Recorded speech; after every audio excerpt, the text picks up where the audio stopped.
검찰이 이명박 전 대통령을 재판에 넘겼습니다. 이 전 대통령에겐 110억 원대 뇌물수수와 350억 원 횡령을 비롯해 16개 혐의가 적용됐습니다. 검찰은 이 전 대통령이 임기 중 매관 매직하고 다스 소송비 대납 대가로 이건희 삼성 회장을 특별 사면했다고 밝혔습니다.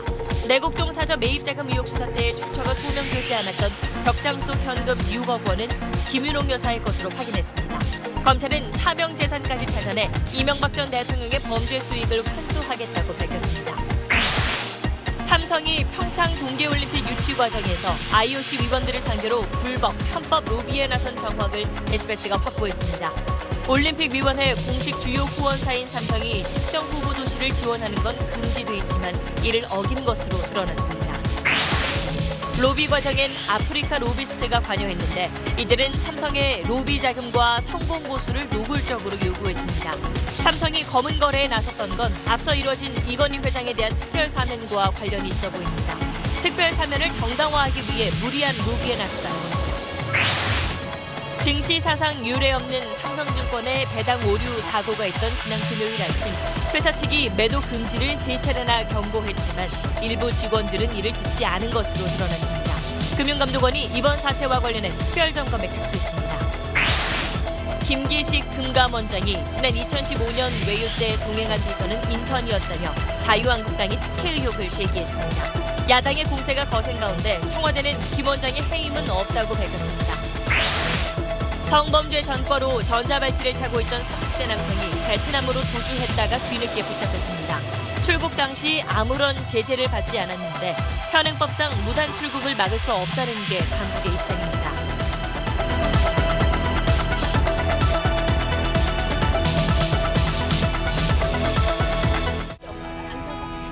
마스크가 필요 없는 세상으로. 내일을 바꾸는 현대 수소전기차. 여러분 안녕하십니까? 오늘 저희는 삼성 이건희 회장이 이명박 정부 시절 특별 사면을 받은 뒤에 평창올림픽 유치를 위해서 편법 또 탈법적인 로비를 벌인 내용을 집중 보도해 드리려고 합니다. 이 정경 유착의 검은 뒷거래 잠시 뒤에 자세히 전해드리기로 하고 먼저 이명박 전 대통령 기소 내용부터 말씀드리겠습니다. 검찰이 구속 수감된 이명박 전 대통령을 오늘 재판에 넘겼습니다. 검찰은 이 전 대통령에게 110억 원대 뇌물 수수를 포함해 모두 16가지 범죄 혐의를 적용했는데 차명 재산까지 찾아내서 범죄 수익을 모두 환수하겠다고 밝혔습니다. 오늘 첫 소식 박원경 기자입니다. 검찰은 이명박 전 대통령의 공소장에 횡령과 뇌물수수, 대통령 기록물 유출 등 모두 16개 혐의를 적시했습니다. 삼성의 다스 소송비 대납과 이팔성 전 우리금융지주회장에게 20억 원대 돈을 받은 것 등 모두 110억 원대 뇌물 혐의가 적용됐습니다. 다스 경영진과 공모해 300억 원대의 비자금을 조성하고 5억여 원의 다스 법인카드를 사용하는 등 다스 관련 횡령 혐의로 적용된 금액만 349억 원입니다. 검찰은 다스는 누구 거냐는 질문에 단호한 어조로 답했습니다. 이 전 대통령이 주식회사 다스의 실소유자라는 사실을 확인하였습니다. 검찰은 김윤옥 여사 등 이 전 대통령의 친인척과 측근들에 대한 수사도 계속 진행해 순차적으로 기소할 것이라고 밝혔습니다. 검찰은 특히 110억 원대 뇌물 혐의가 드러난 만큼 이에 상당하는 범죄 수익을 환수하겠다고 강조했습니다. 올해 신설된 범죄 수익 환수부가 맡을 예정인데 이 전 대통령의 논현동 자택이 범죄 수익 환수를 위한 재산 동결 대상 1순위가 될 것으로 보입니다. 검찰은 이 전 대통령의 차명 재산도 환수 대상에 포함시킨다는 계획입니다. 이 전 대통령의 첫 번째 재판은 빠르면 이번 달 말에 시작될 것으로 보입니다. SBS 박원경입니다. 검찰은 오늘 수사 결과를 발표하면서 이명박 전 대통령이 임기 중에 매관 매직을 하고 또 다스 소송비 대납 대가로 이건희 삼성 회장을 특별 사면했다고 설명했습니다. 또 비자금을 숨겨뒀던 영포빌딩에 청와대 경호관이 상시 배치됐던 사실도 오늘 새롭게 드러났습니다. 계속해서 류란 기자입니다. 검찰은 이명박 전 대통령이 당선인 신분이던 2008년 1월 이팔성 당시 서울시향 대표이사에게 19억여 원을 받은 대가로 증권선물거래소 이사장직을 제의했다고 밝혔습니다. 그러나 노조와 여론의 반발로 무산됐고 청와대가 이를 맡았던 금융위원회 과장을 사직시키기까지 했다고 설명했습니다. 국회의원도 매관 매직의 대상이 됐습니다. 이 전 대통령은 김소남 전 의원에겐 4억 원을 받고 당의 반대에도 불구하고 비례대표 7번으로 공천받게 한 것으로 조사됐습니다. 검찰은 삼성이 68억 원의 다스 소송비를 대납한 것이 이건희 삼성 회장의 특별 사면 대가였다는 점도 분명히 했습니다. 그 수임료 등 약 68억 원을 삼성그룹으로부터 이건희 회장 특별 사면 등에 대한 대가로 뇌물로 제공받은 사실도 확인하였습니다. 청와대 경호관이 이 전 대통령의 사적 금고로 알려진 영포빌딩에 상시 출근했던 사실도 새롭게 밝혀졌습니다. 이 전 대통령의 차명 재산을 관리하던 처남 김재정 씨가 숨질 때까지 해당 경호관을 불법 파견해 일을 돕게 했다고 검찰은 설명했습니다. 검찰은 이런 이례적인 경호처 파견이 직권남용에 해당한다고 보고 이 전 대통령의 지시가 있었는지 수사 중이라고 밝혔습니다. SBS 유라입니다. 이번 수사로 풀린 의혹이 또 하나 있습니다. 이명박 전 대통령직이 퇴임 이후 사저 예정지였던 내곡동 땅을 사면서 냈던 돈 12억 원 가운데 절반인 6억 원은 그동안 어디서 난 돈인지 밝혀내지 못했었는데 검찰은 오늘 그 돈이 김윤옥 여사가 준 현금이라고 밝혔습니다. 검찰은 이명박 전 대통령 측이 받은 불법 자금 가운데 일부일 가능성이 크다고 보고 있습니다. 이 내용은 임찬종 기자입니다. 지난 2011년 이명박 전 대통령 측은 퇴임 후 사저부지로 서울 내곡동 땅을 매입하며 12억 원을 지불했습니다. 이 전 대통령의 아들 시영 씨는 당시 땅값의 절반인 6억 원을 큰아버지인 이상은 다스 회장에게 빌렸다고 설명했습니다. 2012년 출범한 내곡동 특검은 문제의 현금 6억 원의 출처를 의심했지만 이상은 회장이 벽장 속에 보관하던 돈 중 일부를 빌려준 것이라고 주장해 결국 실체를 밝히지 못했습니다. 이시영 씨가 그날 현금 6억 원을 받아왔다라는 진술이 사실이 아니다 이렇게 결론 내기에는 저희가 확보한 자료가 좀 부족하다 그렇게 말씀드릴 수밖에 없죠. 그러나 검찰은 이번 수사를 통해 벽장 속 6억 원의 출처가 이상은 회장이 아니라 김윤옥 여사인 것으로 확인됐다고 발표했습니다. 김 여사가 청와대에서 시영 씨에게 현금 6억 원을 줬다는 겁니다. 검찰은 또 시영 씨의 삼성동 아파트 전세금 중 약 3억 5천만 원도 김윤옥 여사가 준 돈이라고 발표했습니다. 검찰은 시영 씨가 받은 돈이 이명박 전 대통령 측에 건너간 불법 자금 중 일부일 가능성이 큰 것으로 보고 있습니다. 검찰은 조만간 김윤옥 여사를 비공개 조사해 돈을 마련한 경위를 확인할 계획입니다. SBS 임찬종입니다. 네, 이런 검찰 수사에 대해서 이명박 전 대통령은 짜맞추기 표적 수사라며 강하게 반발했습니다. 지난달 구속되기 전에 미리 작성했다는 SNS 글을 통해서 이른바 무술 옥사라고까지 언급했습니다. 박현석 기자입니다. 이명박 전 대통령은 오늘 오후 페이스북 계정을 통해 검찰의 기소에 대한 자신의 입장을 밝혔습니다. 이 전 대통령은 가공의 시나리오에 따라 초법적인 신상털기와 짜맞추기 수사를 벌인 결과라고 주장했습니다. 다스 실소유주 의혹과 불법 정치자금 수수, 삼성의 다스 소송비 대납 등 검찰의 기소 내용을 조목조목 반박했습니다. 이 전 대통령은 특히 함께 일했던 공무원들까지 줄줄이 조사를 받고 구속된 데 대해 무술 옥사라고 표현했습니다. 이 전 대통령은 기존의 정치보복 주장에서 한 발 더 나아가 자유민주주의 체제를 와해시키려는 의도가 있다고도 주장했습니다. 북한의 천안함 폭침을 재차 언급하며 현 정권의 대북 정책과 적폐청산 기조를 대한민국의 정통성을 부정하려는 움직임으로 규정한 겁니다. 이 전 대통령은 국민들이 대한민국을 지켜달라며 글을 맺었습니다. 이번 수사가 정치적인 탄압이라는 점을 강조하고 6월 지방선거를 앞둔 상황인 만큼 보수층 결집을 유도해 자신에게 유리한 여론을 만들려는 의도가 담긴 것으로 풀이됩니다. SBS 박현석입니다. 지난 겨울 저희 취재진은 수상한 이메일 여러 통을 확보했습니다. 이 이메일에는 삼성이 평창올림픽을 유치하기 위해서 IOC 위원들을 상대로 탈법 또 편법 로비를 한 정황이 고스란히 담겨 있었습니다. 이 보도를 하기 전까지 저희는 솔직히 많은 고민을 했습니다. 성공한 올림픽이란 국민적 자부심에 상처를 줄 수 있다. 또 국익을 해치는 거 아니냐 이런 반론들을 끊임없이 곱씹었습니다. 하지만 저희가 고민 끝에 내린 결론은 진실은 불편하더라도 감춰서는 안 된다는 것이었습니다. 이번 사안은 단지 한 특정 기업의 일탈이 아니라 자본과 권력의 유착에서 비롯된 문제들이라고 저희는 생각했습니다.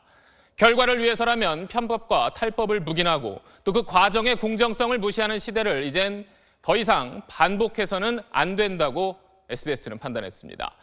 그럼 지금부터 저희가 취재한 내용을 하나씩 풀어드리기에 앞서 먼저 지난 2009년 12월 이건희 삼성전자 회장이 특별 사면된 시점부터 거슬러 올라가 보겠습니다. 국익을 고려해 고심 끝에 내린 결정입니다.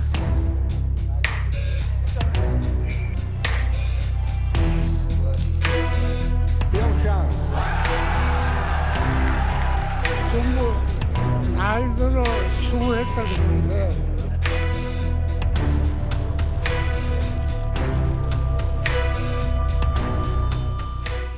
네, 보신 대로 당시 이명박 전 대통령은 평창 올림픽을 위해서 이건희 삼성 회장을 단독 특별 사면했습니다. 하지만 이건희 회장이 복귀해서 유치 활동에 힘을 보태는 것과 올림픽 공식 주요 회원사인 삼성이 편법 또 탈법 로비를 위해서 회사의 자금과 조직을 동원하는 건 완전히 다른 이야기입니다. 자, IOC, 즉 국제올림픽위원회 규정상으로 봐도 공식 후원사인 삼성은 특정 후보 도시 지원이 금지돼 있는데도 회사 자금과 조직을 동원해서 편법 또 탈법 로비에 나선 겁니다. 특히 오늘 검찰의 이명박 전 대통령 공소장에도 삼성은 지난 2007년부터 4년 동안 뇌물을 제공하면서 2009년 말에 특별 사면을 받는 등 혜택을 누린 걸로 적시되어 있습니다. 자, 지금부터는 저희 SBS가 취재한 특별 사면과 평창 올림픽, 이 정경유착의 은밀한 뒷거래에 대해서 자세히 전해드리겠습니다. 먼저 2010년 삼성에 전달된 IOC 위원 27명의 이름이 담긴 비밀 리스트부터 보시겠습니다. 전병남 기자입니다. 2010년 5월 7일 이영국 당시 삼성전자 상무가 삼성 관계자들에게 보낸 이메일입니다. 사흘 뒤 회의 때 쓸 거라면서 내용의 검토를 요구합니다.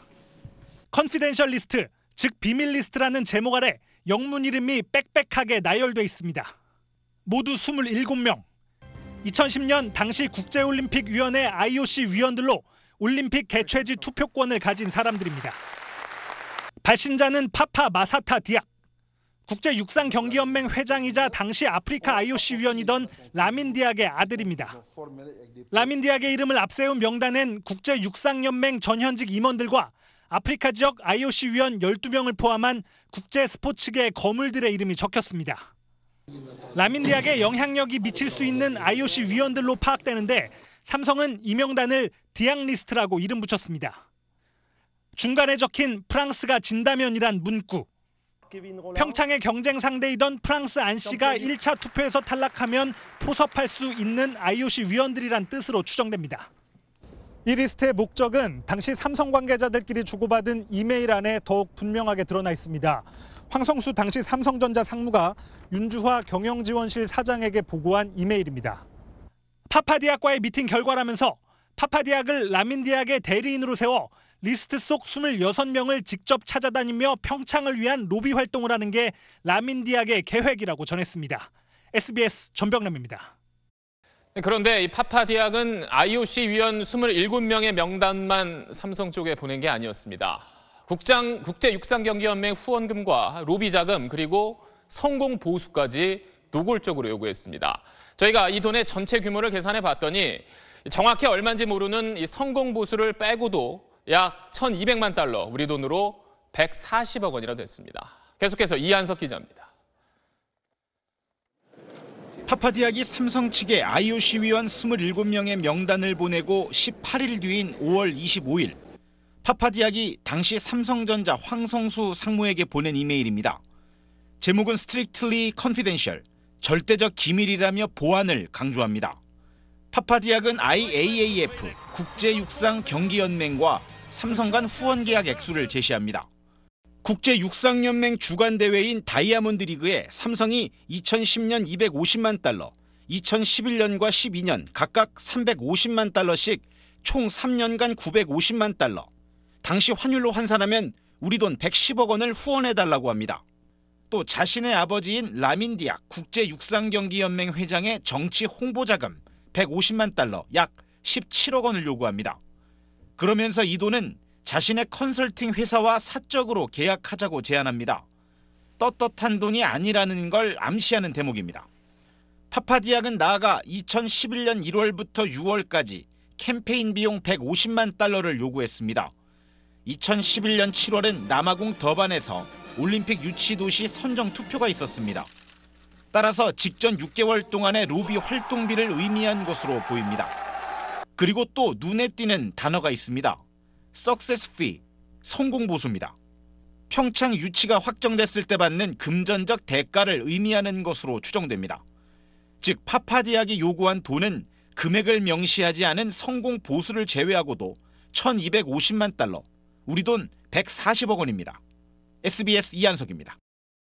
자, 지금까지 내용을 정리해드리면 파파디악은 삼성의 올림픽 유치를 위한 로비 대상으로 추정되는 IOC 위원들의 명단을 넘겼고 동시에 약 140억 원 규모의 후원 계약을 요구했습니다.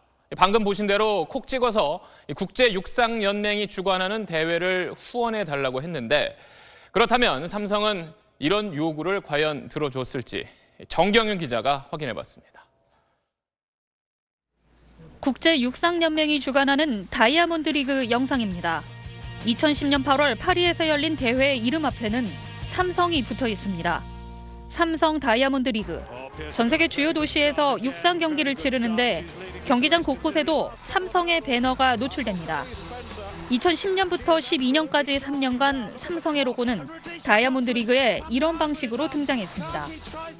파파디악도 자신이 운영한 스포츠 컨설팅 회사 파모찌의 홍보 자료에서 삼성이 이 기간 다이아몬드 리그의 타이틀 스폰서, 즉 대회 이름에 대한 권리를 갖고 경비 대부분을 부담하는 높은 단계의 후원을 해왔다고 밝혔습니다.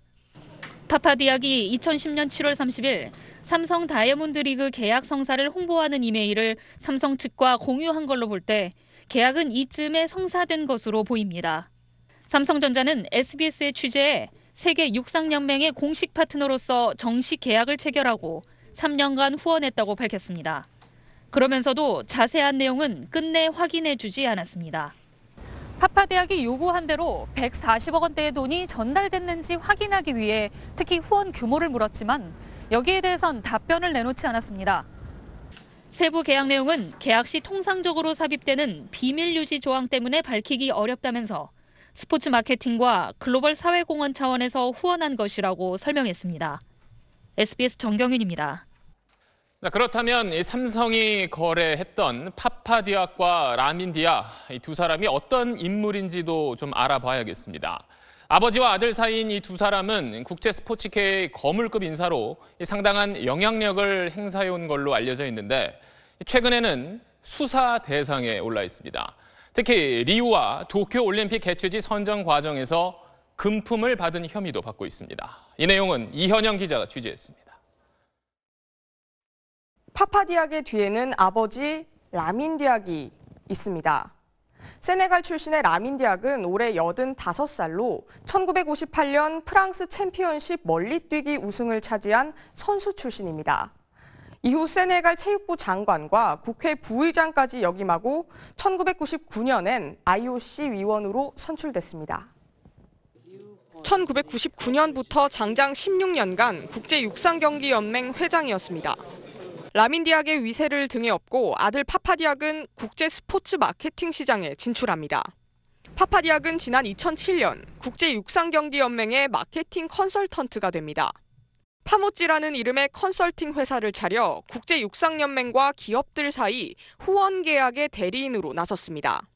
지난 2015년 11월 아버지인 라민 디악은 뇌물을 받고 러시아 선수들의 도핑을 눈감아준 혐의로 프랑스 검찰에 기소됐습니다. 아들인 파파디악은 지난 리우올림픽과 2020년 도쿄올림픽 유치를 도와주는 대가로 올림픽 유치위 관계자로부터 금품을 받은 혐의로 인터폴 적색 수배령이 내려진 상태입니다. SBS 이현영입니다. 네, 그럼 이 내용 취재해온 전명남 기자와 함께 자세한 내용 좀 더 이야기해 보겠습니다. 자, 송 기자, 한 넉 달가량 취재를 했다고 제가 들었는데 네. 먼저 이 보도의 근거가 된, 첫 시작이 된 이메일, 이게 어떤 내용이 들어있는 건가요? 그 2010년 당시 황성수 삼성전자 상무와 삼성 네. 관계자들 그리고 앞서 보셨던 로비스트 파파디악이 주고받은 이메일 내용입니다. 이게 네. 기간으로 따지면 2010년 2월부터 12월까지고요. 저희가 확보한 이메일의 숫자는 총 139건입니다. 그 이 안에는 디악 리스트로 이름 붙여진 IOC 위원회 명단부터 네. 삼성의 각종 후원 계약 그리고 로비 계약 내용 그리고 그에 따른 자금 집행 계획 같은 내용들에 대한 사실관계가 구체적으로 적시돼 있었습니다. 그런데 앞서 삼성은 이건 정식 후원 계약이다 이렇게 밝혔어요. 그런데 이게 어떤 점에서 문제가 되는 건가요? 파파디악이 삼성에 요구한 여러 후원 계약건 가운데 오늘 저희가 전해드렸던 게 그 국제육상경기연맹의 다이아몬드 리그입니다. 네. 삼성 해명대로 이것이 글로벌 스포츠 마케팅일 수도 있습니다. 하지만 이게 어디까지나 겉으로 드러난 부분이 그렇다는 거고요. 이메일에 드러나 있듯이 결국 이번에 문제의 본질은 파파디악 그리고 라민디악 부자가 삼성에 로비를 해주는 대가로 요구한 것이 바로 이 다이아몬드 리그 계약이었다는 겁니다. 네. 다시 말해서 겉모습은 정상적인 스포츠 후원 형태를 띠지만 로비에 대한 대가로 해석이 될 수 있다는 거죠. 삼성은 IOC의 올림픽 탑 스폰서, 그러니까 올림픽 위원회가 선정한 전체 후원사입니다. 그리고 네. IOC의 규정상 이런 탑 스폰서의 특정 도시 유치 지원 활동은 엄격히 금지돼 있습니다. 그러니까 자기 나라 도시라고 하더라도 지원 활동을 하는 게 IOC 윤리 규정 위반이다. 그렇습니다. 이런 건데 예. 그렇다면 법적인 문제 여기서는 혹시 뭐 짚어볼 게 있나요? 이건희 회장은 결국 IOC 위원이니까 금전적인 거래가 없다면 혼자 유치 활동을 할 수 있습니다. 하지만 전체적인 그림을 좀 저희가 그려보면 이 회장은 앞에서 개인적으로 뛰지만 뒤에서 삼성이 회사 돈을 스포츠 후원금으로 포장을 하고 로비 자금으로 전달을 해주는 그런 그림으로 저희가 판단을 할 수 있었고요. 그리고 이 부분에 대해서는 저희가 법률가들로부터 입장을 받기도 했습니다. 한번 들어보시죠. 네. 이건 주면 안 되는 돈이니까 회사 돈으로 줬다면 이건 업무상 횡령에 해당될 수도 있는 거죠. 부정한 청탁이 될 수 있을 것 같아요. 디악이라는 사람한테 부정한 청탁을 한 거니까. 그래서 배임 증제가 좀 가능성이 있지 않을까. 정리하면 부정한 청탁을 하면서 돈을 건넨 배임 증제 그리고 회사 돈을 빼내갔으니까 업무상 횡령이 성립할 수 있다는 거고요.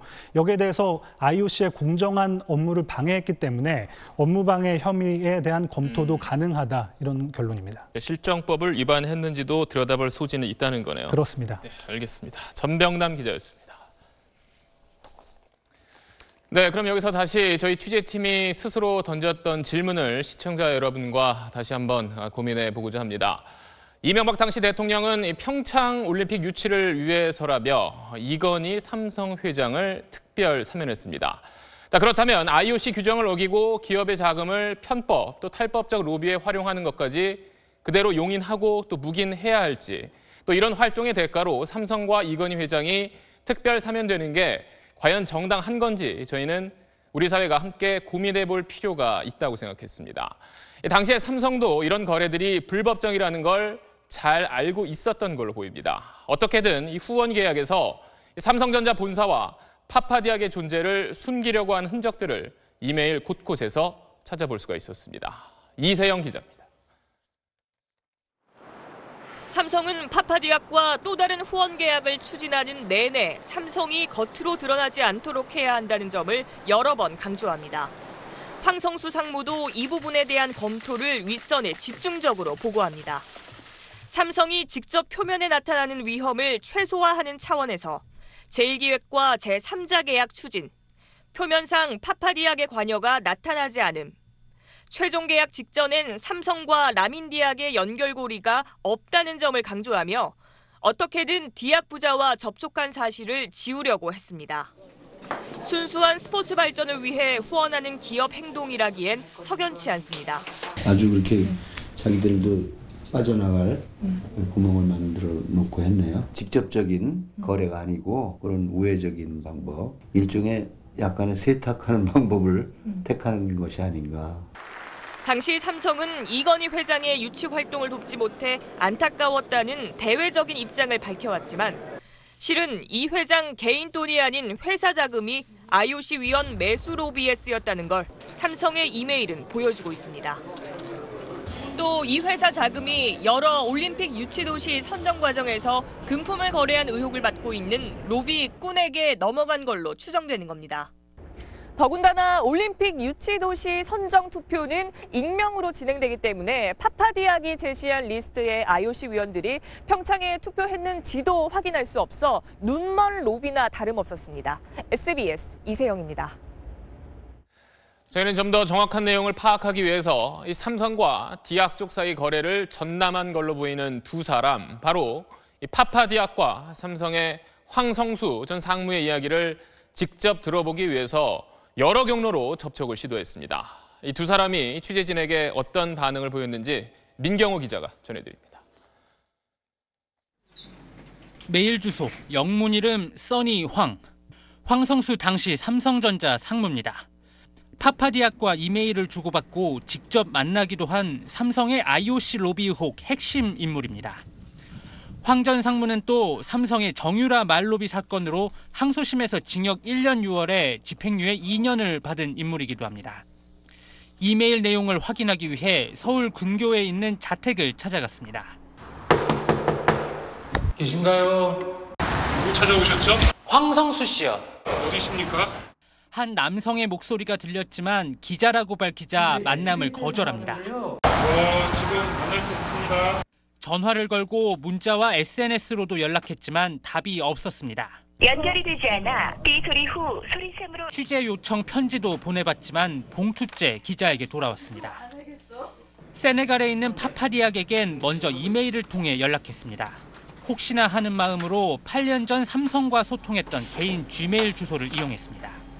평창올림픽 유치 과정에 관여한 의혹에 대해 취재하고 있으며 입장을 듣고 싶다는 내용을 담았습니다.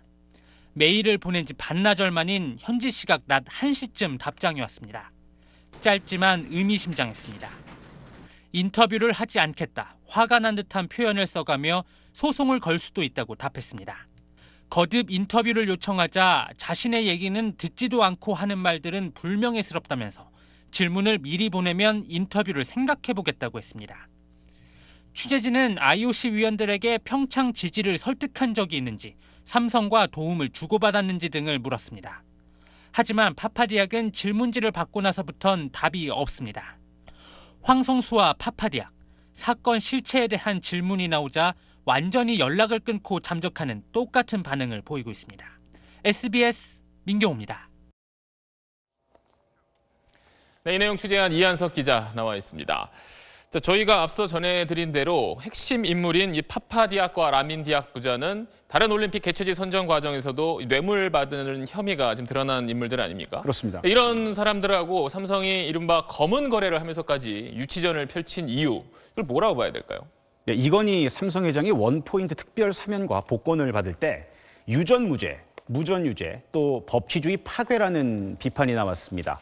평창올림픽 유치를 이명박 대통령이 특별 사면의 조건으로 사실상 내걸었기 때문에 이 회장 입장에서는 여론의 문매를 피하기 위해서는 올림픽 유치에 사활을 걸 수밖에 없었을 겁니다. 결국 이건희 회장의 특별 사면은 잘한 일이다라고 정당화하기 위해서 이렇게 무리한 로비를 한 게 아닌가 추정이 됩니다. 그런데 저희가 2010년, 2011년 당시 분위기를 좀 돌이켜보면 그때 평창이 세 번째 도전이다, 뭐 꼭 해야 된다 이러면서 국내에서도 사실 유치 열기가 굉장히 뜨거웠었거든요. 그랬던 만큼 삼성 입장에서도 국익을 위해서 한 거다, 이렇게 주장할 수 있지 않을까요? 저희도 그 부분에 대해서 사실 고민을 가장 많이 했던 게 사실입니다. 그런데 이건희 삼성 회장은 2010년뿐만 아니라 이 노무현 정부 시절 2007년에도 평창올림픽 유치 활동을 벌입니다. 그런데 당시 분위기는 좀 달랐습니다. 강청환 기자의 리포트를 보고 설명드리겠습니다. 평창이 두 번째 동계올림픽 유치에 나섰던 지난 2007년. 삼성은 이때도 아프리카 국가올림픽위원회 연합, 즉 아노카와 후원 계약을 추진합니다. 아노카 측이 먼저 300만 유로, 우리 돈 39억 원의 후원금을 요구하지만 결국엔 30만 달러, 2억 8천만 원가량의 집기 제공으로 잠정 합의했고 이마저도 결국 무산됩니다. There was some discussion with somebody, nothing ever happened. 3년 후인 2010년 파파디악과 협상할 때 삼성은 정반대의 모습을 보입니다. 시종일관 저자세로 디악 부자와 무려 140억 원 규모의 후원 협상을 진행합니다. 그러면서 삼성이나 이건희 회장의 이름이 드러나지 않도록 후원금 계약을 맺는 데만 몰두합니다. SBS 강청환입니다. 네, 삼성이 후원한 금액이나 협상 태도를 봐도 확실히 노무현 정부 때랑 이명박 정부 때 좀 차이가 있어 보이네요. 그렇습니다. 이명박 정부 시절인 2010년은 이 삼성 이건희 회장이 원포인트 특별 사면을 받은 직후입니다. 네. 또 이명박 정권의 임기가 2013년 봄까지 한 3년여 남은 시점이었습니다. 하지만 2007년은 노무현 정부 임기가 1년도 안 남은 상태였습니다. 올림픽 유치라는 목표는 같은데 삼성의 이런 태도 변화, 순수한 국익을 위한 희생으로 볼 수 있을지 의혹이 남는 대목입니다. 그렇다면 삼성이 당시 이명박 정부한테 뭔가 바라는 게 좀 많이 있다, 이런 부분으로도 해석할 수 있는 거 아닌가요? 오늘 검찰이 이명박 전 대통령을 기소하면서 이렇게 설명을 했습니다. 네. 삼성이 이 전 대통령에게 뇌물을 주는 동안 이건희 회장이 특별 사면 같은 혜택을 누렸다는 겁니다. 권력과 삼성 간의 뿌리 깊은 정경유착 구조가 존재했다는 걸 검찰도 인정하는 대목입니다. 저희가 오늘 전한 이 특별 사면과 또 삼성의 은밀한 움직임 역시 권력이 아쉽고 또 가려운 걸 자본이 긁어주고 자본은 그 대가로 원하는 혜택을 얻는 이 정경유착의 한 고리라고 생각이 됩니다. 이 부분이 저희가 전하고자 하는 핵심이기도 하고요. 그렇습니다. 네, 그리고 앞서 보도 보면 제가 하나 궁금점이 남았던 게 파파대학이 이제 삼성 쪽에 국제육상연맹 후원금 말고도 또 이제 요구를 했던 게 정치자금, 또 네. 성공보수 이런 것도 요구했단 말이에요. 이 부분도 상당히 중요한 포인트 같은데 더 취재된 게 있나요? 저희가 정말 전해드릴 내용이 참 많습니다. 네. 이 정치자금과 성공보수를 건네기 위해서 삼성과 파파디악 사이에 어떤 논의가 오갔고 또 허울 좋은 계약으로 어떻게 포장했는지 구체적인 내용도 저희가 취재를 했는데 내일 이어서 저희가 보도해드리겠습니다. 네, 내일도 또 그동안 오랫동안 취재한 내용 계속 기대하겠습니다. 이한석 기자였습니다. 네, 다음 소식입니다. 증시 사상 유례 없는 삼성증권의 유령 주식 배당 오류 사고와 관련해 구체적인 과정이 드러나고 있습니다. 회사는 배당 오류를 하루가 지나서야 알았고 부랴부랴 주식을 팔지 말라고 3차례 공지했지만 일부 직원들은 이를 무시하고 빠르게 주식을 팔아치웠습니다. 정연 기자가 보도합니다. 삼성증권 배당 담당 직원은 입고 하루 전 시스템에 1,000원 배당금을 1,000주로 잘못 입력했습니다. 그리고 다음 날 실제 입고한 뒤 실수를 깨닫고 회사에 보고했습니다. 전날 입력 후 실제 입고할 때까지 관리 책임이 있는 팀장이나 임원은 이런 사실을 까맣게 몰랐습니다. 오류를 검증할 수 있는 장치도 없었습니다. 삼성증권은 주식이 잘못 입고된 지 20분 뒤인 9시 51분에 전 직원이 볼 수 있는 사내 전산망에 매도 금지라는 긴급 팝업 공지를 3차례 띄웠습니다.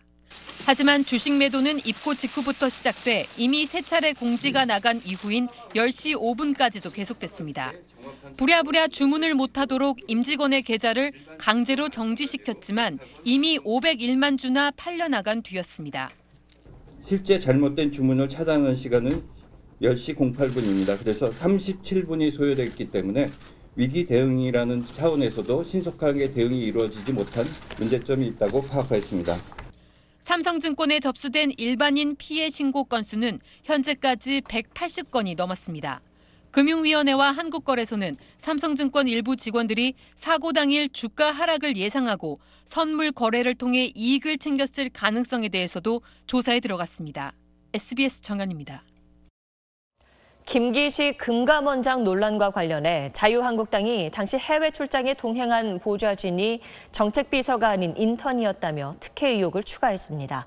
하지만 청와대는 적법한 출장이었다며 해임은 없다고 밝혔습니다. 최고은 기자의 보도입니다.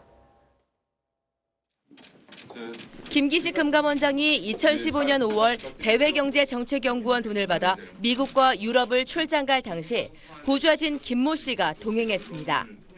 자유한국당은 동행한 김 씨가 정책비서가 아닌 인턴이었다며 전례 없는 특혜라고 비판했습니다. 인턴은 엄연한 교육생입니다. 정책 업무 보좌로 인턴을 동행했다는 것 자체가 앞뒤가 맞지 않는 일입니다. 또 출장 후 9급, 다시 6개월 후에 7급으로 초구속 승진했다며 이 또한 석연치 않다고 지적했습니다.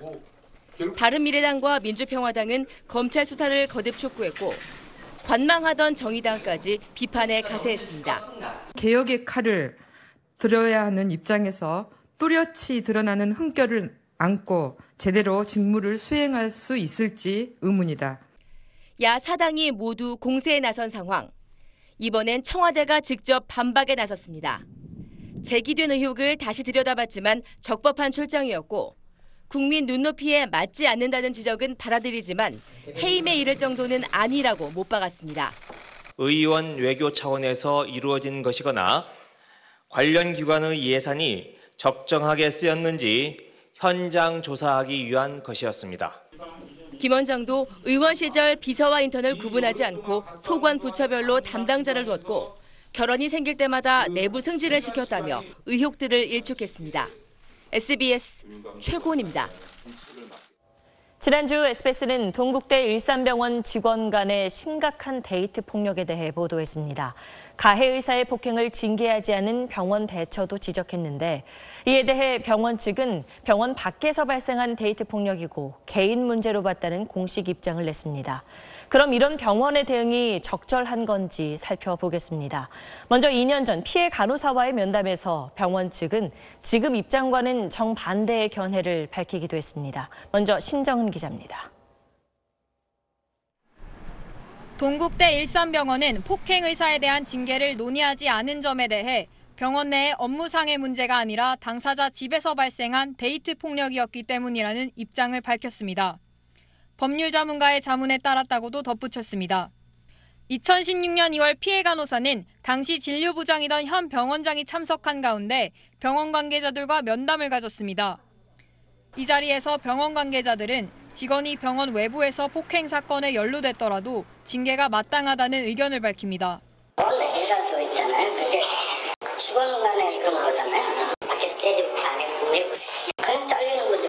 병원 측은 피해 간호사의 경찰 신고도 자신들의 안내에 따라 이뤄졌다고 밝혔습니다. 하지만 경찰 신고는 면담이 이뤄지기 전인 2016년 1월에 이뤄집니다. 병원 측은 또 피해 간호사가 폭행 사실과 이유를 지속적으로 은폐해서 폭행 사실을 즉각 인지하기는 불가능했다고 해명했습니다. 피해 사실을 감췄다는 겁니다. 하지만 당시 녹취록에는 병원이 이전에도 어느 정도 폭행 피해를 파악하고 있었다는 정황이 담겨 있습니다.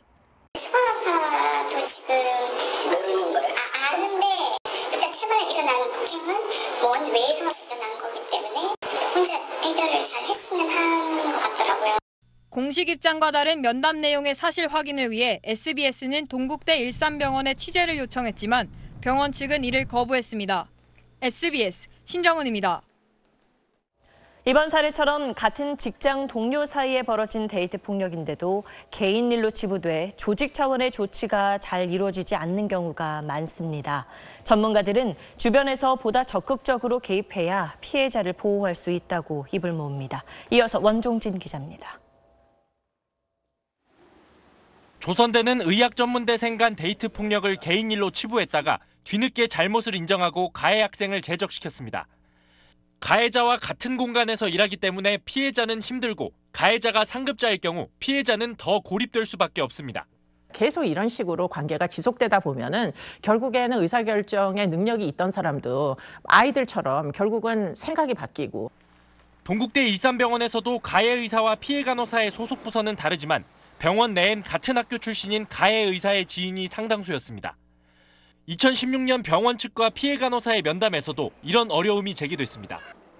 하지만 병원 측은 병원 아니라 괜찮다는 입장이었습니다. 그건 불가능하고요. 원내는 그렇게 위험할 게 별로 없고 병원에서 마주치시고 그래도 이렇게 피하고 있지 마세요. 일부 대학은 교내 인권 침해가 발생하면 법적 조치에 앞선 피해자 보호 규정을 마련해놨습니다. 중앙대학교에서는 인권침해 사안이 발생했을 경우에 형사 절차가 진행 중이라고 하더라도 학내에서 조사나 판단이 가능할 경우에 한해서 피해자를 보호할 수 있는 다양한 조치들을. 단지 폭행이 밖에서 일어났다고 조직이 눈 감는다면 피해 여성은 점점 더 위험해질 수밖에 없기 때문입니다. 피해 여성들에게는 그것도 이것도 똑같은 폭력이고 어떤 폭력은 우리가 다루고 어떤 폭력은 다루지 않겠다라고 하는 것은 사실 되게 사회적인 무책임. 피해자 보호를 최우선으로 두며 조직이 적극적으로 개입하는 태도 전환이 필요합니다. SBS 원종진입니다. 전자발찌를 찬 채 최근 또 성폭행을 저지른 혐의를 받는 남성이 베트남으로 무단 출국했다가 현지에서 붙잡혔습니다. 출국하며 전자발찌 때문에 검색대 경보음이 울렸지만 허가받았다는 거짓말 한 번에 해외로 나갈 수 있었을 만큼 법망이 허술합니다. 배군 기자의 보도입니다. 지난 4일 성폭행 혐의를 받고 있는 38살 신모 씨가 전자발찌를 찬 채로 인천공항을 통해 베트남으로 출국했습니다. 전자발찌를 찬 사람이 해외를 가려면 꼭 필요한 법무부의 허가를 받지도 않고 떠났습니다. 신 씨는 전자발찌를 찬 상태로 이곳 터미널로 들어갔습니다. 전자발찌 때문에 보안 검색대 경보음이 울렸지만 신 씨의 출국을 막는 사람은 없었습니다. 신 씨는 보안 검색대 직원에겐 이미 법무부의 허가를 받았다고 거짓말을 했습니다. 검색대 직원은 신 씨의 말이 사실인지 확인도 않고 보내줬습니다. 공항 당국에서는 해당 출국객이 허가를 받았는지 안 받았는지에 대한 확인할 권한이 별도로 없는 상태입니다. 신 씨는 출국 심사대도 무사 통과했습니다. 이미 형을 마친 사람이기 때문에 출국 금지가 안 돼 있으니까 막을 방법은 지금 현재 대안은 없는 것 같은데. 신 씨를 담당하는 보호관찰소는 비행기가 이륙한 뒤에야 전자발찌 신호가 사라진 걸 알았습니다. 신 씨는 베트남 공항에 도착하자마자 한국 경찰의 연락을 받은 현지 공안에 잡혀 국내에 송환됐습니다. 가까운 일본이나 중국으로 도주했으면 경찰의 협조 요청 전에 현지 공항을 빠져나갈 수도 있었던 상황.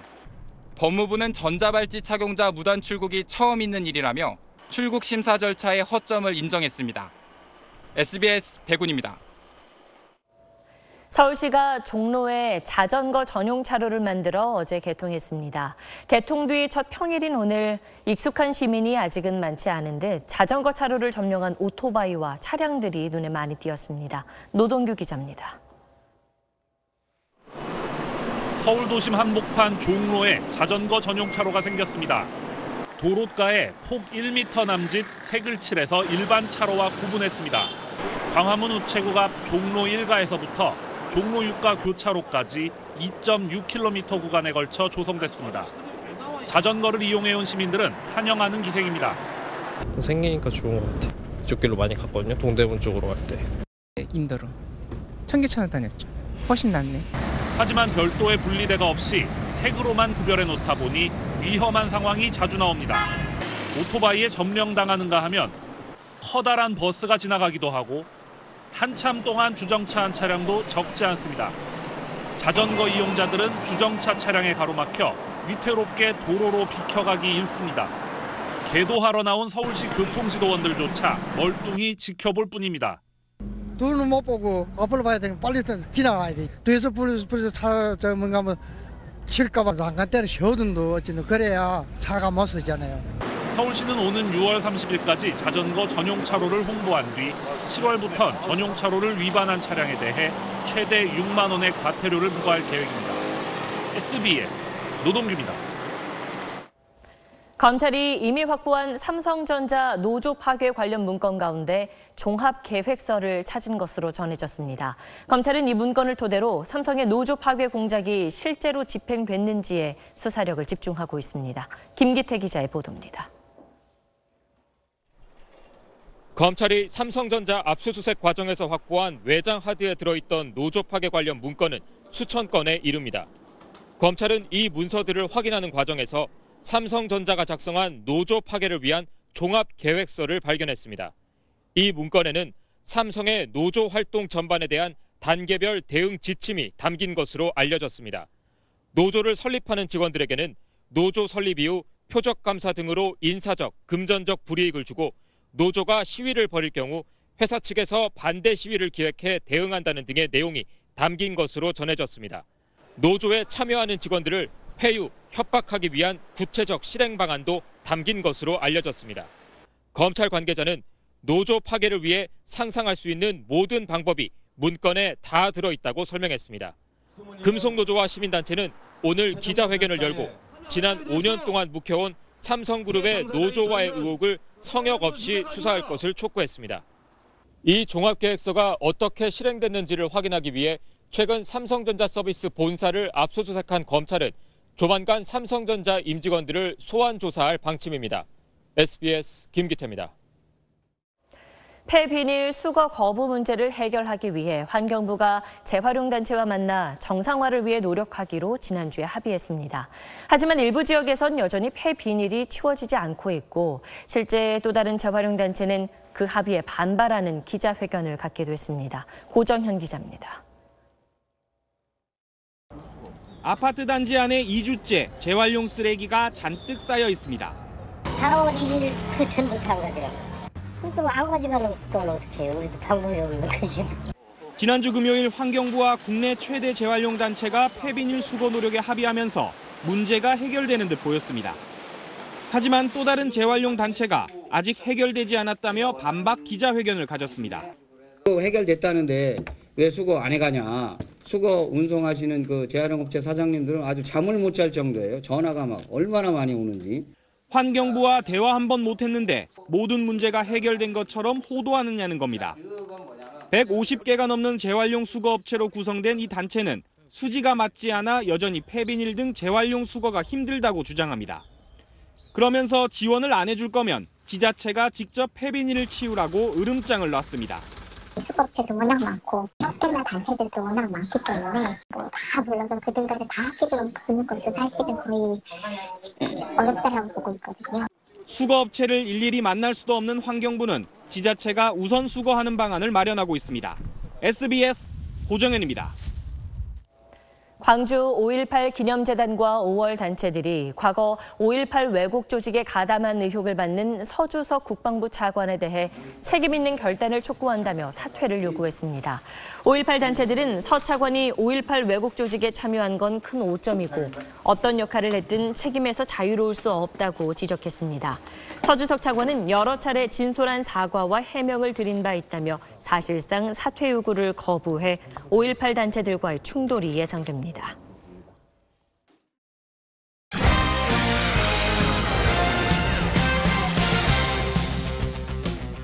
스포츠 뉴스입니다. 최고 권위의 마스터스 골프 대회에서 미국의 패트릭 리드가 조던 스피스의 맹추격을 따돌리고 생애 첫 메이저 우승을 차지했습니다.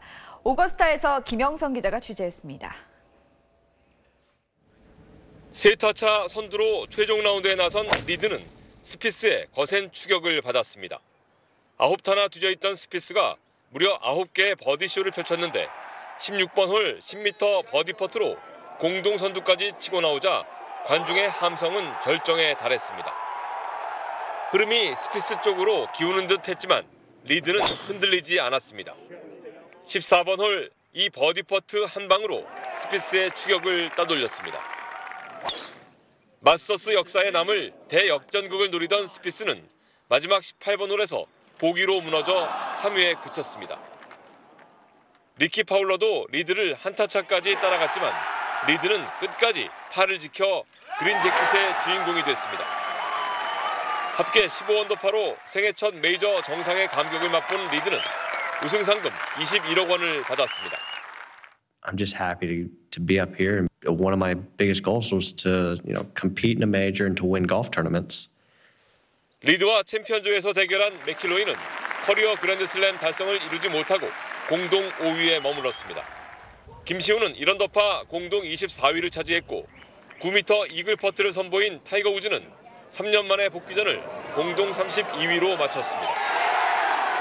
타이거 우즈의 복귀로 최고 흥행을 기록한 82회 마스터스는 마지막까지 명승부를 연출하며 뜨거웠던 무대에 막을 내렸습니다. 미국 오거스타에서 SBS 김영성입니다. 프로야구에서 두산이 시즌 초반 4연승과 함께 선두를 달리고 있습니다. 그 중심에는 곰의 탈을 쓴 여우라 불리는 안방마님 양의지 선수가 있습니다. 유병민 기자입니다. 팽팽한 연장 승부. 투아웃 1, 2루에서 폭투로 실점 위기를 맞자 양의지가 재치를 발휘합니다. 공이 더그아웃과 잔디 사이에 낀 걸 확인하고 볼 데드를 주장했습니다. 이런 상황에서는 주자가 한 루만 갈 수 있다는 규정을 간파해 실점을 막은 겁니다. 양의지 선수가 아주 영리하게 그걸 그냥 내비두고 안 뺐어요. 예. 급하게 빼서 하면 그냥 인플레이로 가는 거거든요. 그렇죠. 여우 같은 보험 맞아요. 양의지의 순간적인 기지로 두산은 끝내기 승리를 따냈고 이를 시작으로 4연승을 달려 선두에 올랐습니다. 김현수와 민병헌이 떠난 두산에서 양의지의 비중은 절대적입니다.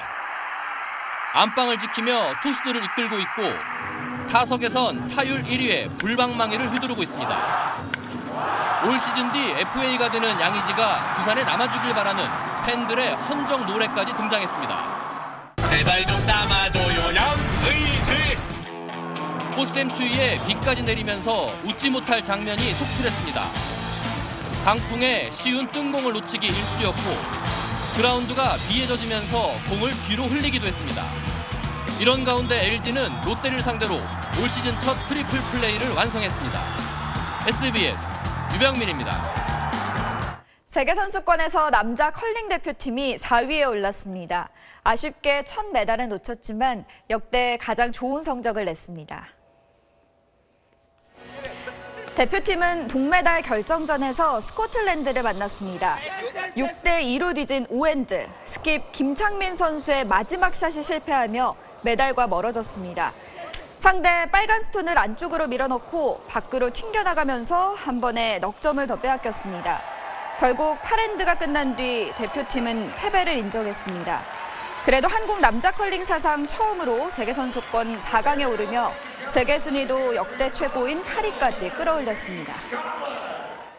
프리미어리그에서 아스날이 강등권 사우스햄튼에 진땀승을 거뒀습니다.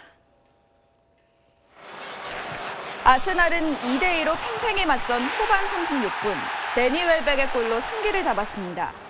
이후 사우스햄튼의 거센 반격에 시달렸는데 상대 선수의 옷을 잡고 늘어지면서까지 힘겹게 버텼습니다. 이 과정에서 옷이 찢어진 사우스햄튼의 잭 스티븐슨이 거친 반응을 보이다 퇴장을 하겠는데요. 한 점 차로 이긴 아스날은 5위 첼시와의 격차를 승점 3점으로 좁혔는데 5위 안에 들면 유로파리그 출전권을 따낼 수 있습니다. 끝으로 NBA에서 나온 멤피스 그리즐리스의 완벽한 팀플레이 보시죠. 마치 배구 세터의 토스를 떠올리게 하는 완벽한 패스입니다.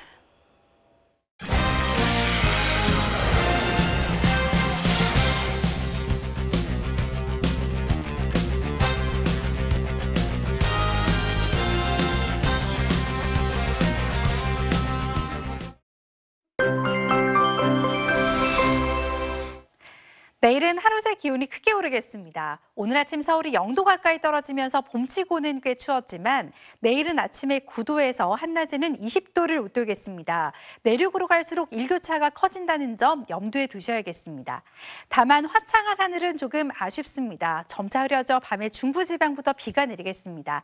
모레 아침까지 전국적으로 비가 이어지겠고 봄비치고는 양도 충분할 것으로 보입니다. 내일 미세먼지는 보통 수준을 유지하면서 활동하기 무난하겠습니다.